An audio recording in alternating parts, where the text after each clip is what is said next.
First of all, I really need to give some thought to like how can I provide advice that would be most helpful, and I'm not sure I've given enough thought to that to give you the best possible answer. But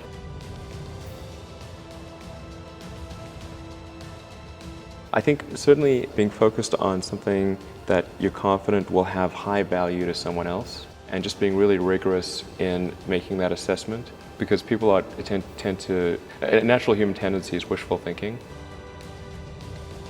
When you're trying to become successful, you need to make sure that you are focused on making sure that whatever you're doing is going to make you the most productive person that you can possibly be. You need to make sure that you are your number one priority every single day in your life, because that's what it is. You should focus on yourself and learn how to improve and get better based on what you want to do for your future for the rest of your life. You don't want to be stuck listening and doing what everybody says you have to do. You don't need to make sure that you are putting other people's needs before yours, because that's just not the case. You should make sure that you are taking time out of your day to focus on what you want to focus on and do what you want to do and love whatever it is you want to love. Because the moment you shift from focusing on you to focusing on what others want you to do, that's when you truly hurt yourself in the short term and the long term as well. Because you always need to make sure that you are focusing on whatever it is that you truly want from your life. Make sure that you are constantly improving and bettering yourself each and every single day, so that you can be that person that you think about and you dream about each night, and how to become that person and how to become that individual that you really want to become.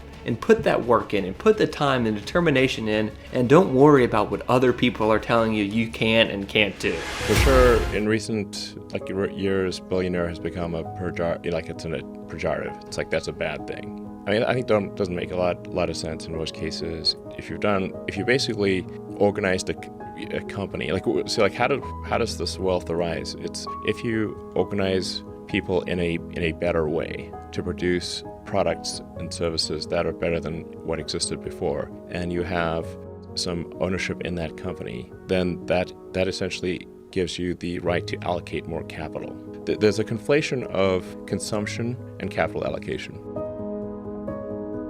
A challenge for entrepreneurs is to say, well, what's the difference between really believing in your ideals and sticking to them versus pursuing some unrealistic dream that doesn't actually have merit? And that is a really difficult thing to tell. Can you tell the difference between those two things? So you need to be sort of very rigorous in your self-analysis. I think certainly extremely tenacious, and then just work like hell. I mean, you just have to put in 80 to 100-hour weeks every week. All those things improve the odds of success. If other people are putting in 40-hour work weeks and you're putting in 100-hour work weeks, then even if you're doing the same thing, you know that you will achieve in 4 months what it takes them a year to achieve.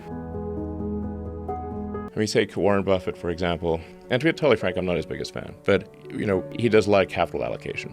And he reads a lot of sort of annual reports of companies and all the accounting, and it's pretty boring, really. And he's trying to figure out does Coke or Pepsi deserve more capital?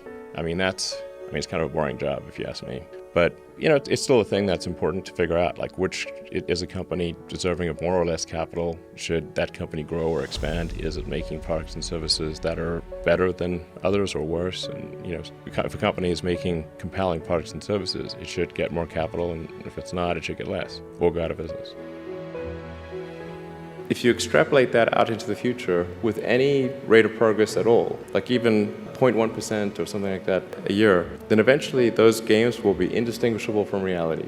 They'll be so realistic, you will not be able to tell the difference between that game and the reality as we know it. And then it seems like, well, how do we know that didn't happen in the past and that we're not in one of those games ourselves?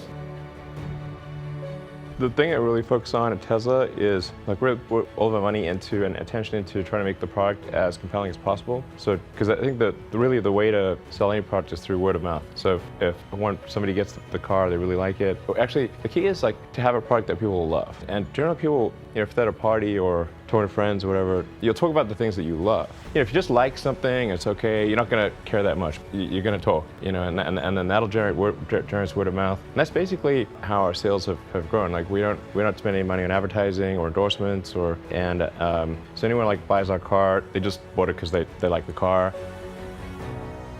being a multi-planet species and being out there among the stars is important for the long-term survival of humanity, and that's one reason, kind of like life insurance for life collectively, life as we know it. But then the part that I find personally most motivating is that it creates a sense of adventure, and it makes people excited about the future.